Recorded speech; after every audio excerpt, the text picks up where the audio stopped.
So this ties in with an article it's in the paper today. They're always looking at statistics and I actually wonder about even statistics. Why certain studies do they do every 5 or 10 years? Well, they do these studies on the same topics to see if the agenda is working. That's why it's done, you see. And this article here is from the Associated Press. And it says, is marriage becoming obsolete? I've seen these articles my whole life long as they did their checks to see if their agenda was working. It says, as families gather for Thanksgiving this year, nearly 1 in 3 American children is living with a parent who is divorced, separated, or never married. More parents are accepting the view that wedding bells aren't needed to have a family. A study by Pew Research Center in association with Time magazine highlights rapidly changing notions of the American family. And the Census Bureau, too, is planning to incorporate broader definitions of family when measuring poverty, a shift caused partly by recent jumps in unmarried couples living together.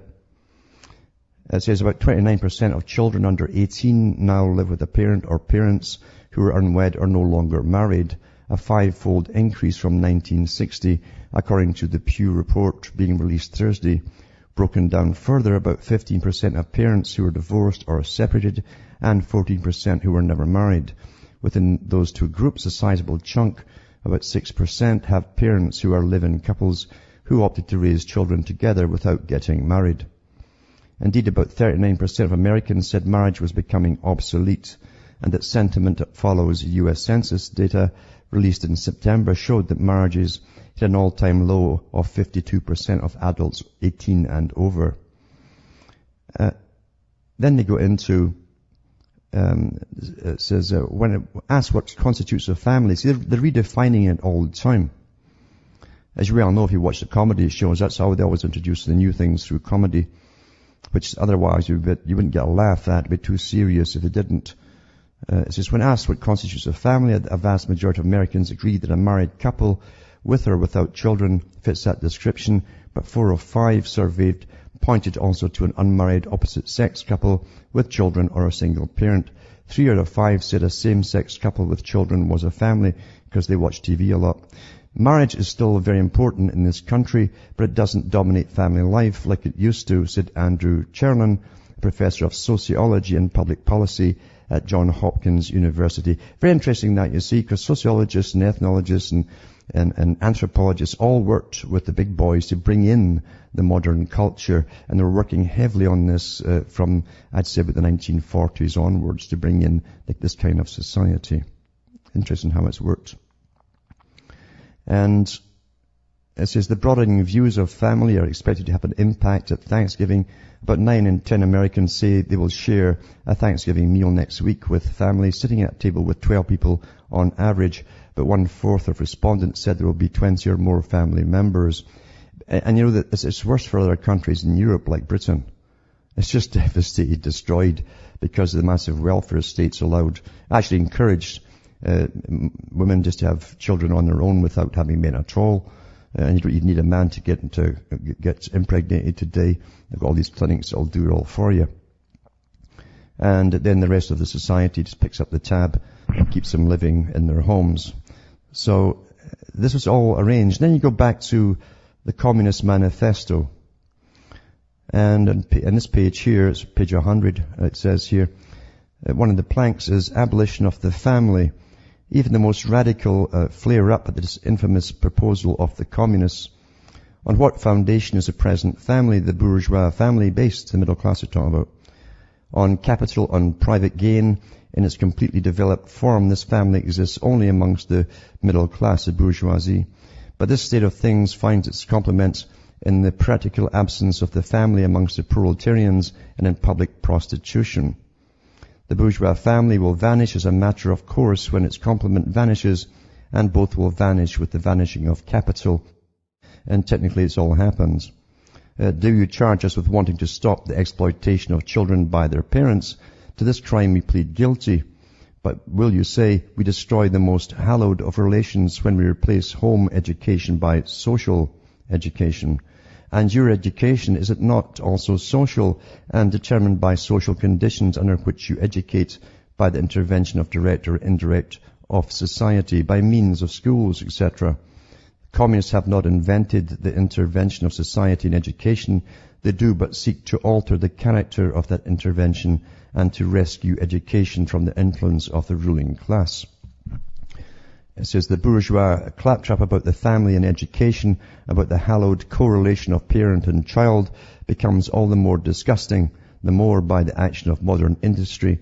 All family ties amongst the proletarians are torn asunder and their children transformed into simple articles of commerce and instruments of labor. Technically that was true. I mean, you had a massive underclass working in factories going through the Industrial Revolution, and they were living in squalor and utter poverty, and all the children had to go to work as well. But of course, they always use what is evident at the time to bring in their utopia, so a small clink elite who are mainly related to each other can rule over the rest. It says, but you communists would introduce community of women. See, that's what they want. Plato, remember? Community of women. All women held in common, all available. That's what you have when you have promiscuity. They don't think of it that way, but that's what you actually have when you stand outside and see it. So he says, would introduce the community of women, screams the whole bourgeois in chorus. The bourgeois sees in his wife a mere instrument of production. He hears that the instruments of production are to be exploited in common and naturally can come to no other conclusion than the lot of being common to all will likewise fall to the women. He has not even a suspicion that the real point aimed at is to do away with the status of women as mere instruments of production. That's what I actually wonder about when you see the women in Russia with the picks and as they were digging up the roads, helping the system. For the rest, nothing is more ridiculous than the virtuous indignation of our middle class at the community of women, which they pretend is to be openly, officially established by the communists. The communists have no need to introduce community of women. It has existed almost from time immemorial. It might have been in the lands that this guy actually came from and with his predecessors, who knows. But anyway, that is, as I say, was part of their plank of the Communist Manifesto, destruction of the family unit. And then they would have their planned society. Again, they also wanted to decide who would breed and who would not breed too, if they could bring it into full production that way. Their whole plan and agenda. But as I say, in the West, they have to use a different tactic. And they tailor-made them slightly different from each other, from Britain to the US and so on, according to the present cultures that they had. Now remember, Carroll Quigley was the historian and a member of the Council on Foreign Relations, and Carroll Quigley was all for whatever they did. Now remember, the Council on Foreign Relations works with its daddy in Britain, which is the Royal Institute of International Affairs. Remember, it's the Royal Institute for International Affairs. If you're all thinking it's just like another communist organization, it's got a royal charter to exist.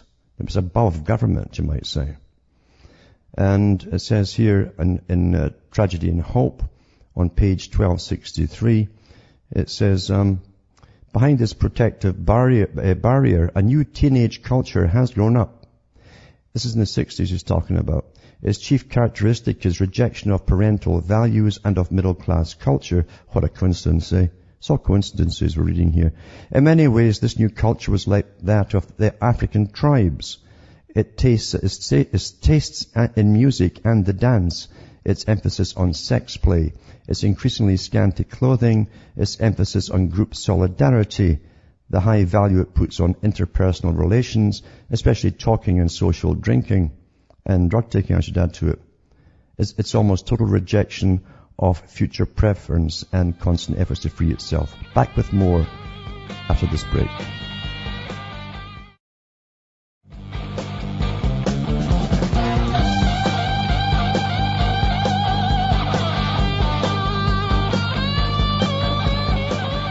Hi folks, we're back, cutting through the matrix, just tying a few things together to show people that nothing happens by itself. Nothing in any major scale happens by itself. It takes coordination of various sciences. It takes cooperation definitely of big academia. It takes cooperation between the entertainment industry and popular television and so on, to all work together to cause cultural changes in society. And we're influenced more by fiction than we are by anything else, believe it or not. Fiction really, it's like monkey see, monkey do. Plato said the same thing about drama on the stage in ancient Greece. So it says here, here's Carroll Quigley talking about, and remember, he was for this agenda, he worked for this agenda, and he was a professor himself, and he thought it was just swell that it seemed to be going to plan. And he's talking about how the children suddenly, and it was a sudden thing, how they rejected the old values suddenly, because it was the trendy thing to do, obviously. And they were copying the culture like that of the African tribes. Now I can remember reading about ways that the communists could possibly do this, and they were going into things like dance. And if they could break all the old traditional dances, which actually required you to hold the partner, no kidding, that's how it used to be. Amazing, eh? Used to hold the person, since that was the whole point of it. And then suddenly they're dancing apart, staring at each other's knees. But they brought that in very successfully. But they copied it from African dancing, basically. And they also used the beat as well to try and bring on the sexual stimulation of the African tribal dances as well. And so they used, as I say, anthropologists big time in the culture industry at this particular period. Getting back to the book, though, it says here, they started to put dressing in scanty clothing, the heavy emphasis on sex play, emphasis on group solidarity. We're all together. We're a different species from the old species. Basically, that's what they thought, you know. And they're told by the communists in America, don't trust anybody over 30. So don't listen to them, in fact, over 30. And then it says here, and the high value it puts on interpersonal relations, especially talking and social drinking. It's almost total rejection of future preference and its constant efforts to free itself from the tyranny of time. They were always stoned, so they could never turn up for anything. Teenage solidarity and sociality,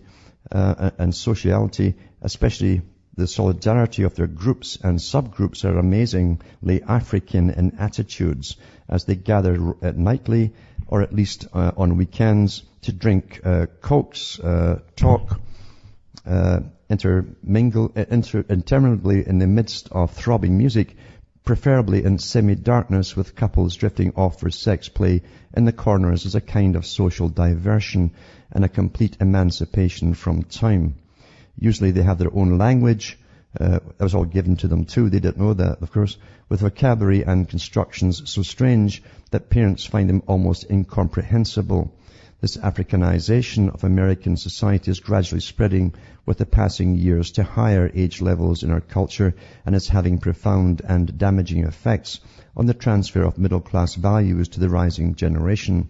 A myriad of symbolic acts over the last 20 years have served to demonstrate the solidarity of teen culture and its rejection of middle-class values. Many of these involve dress and dating customs, both major issues in the adolescent parental Cold War. Interesting term, eh?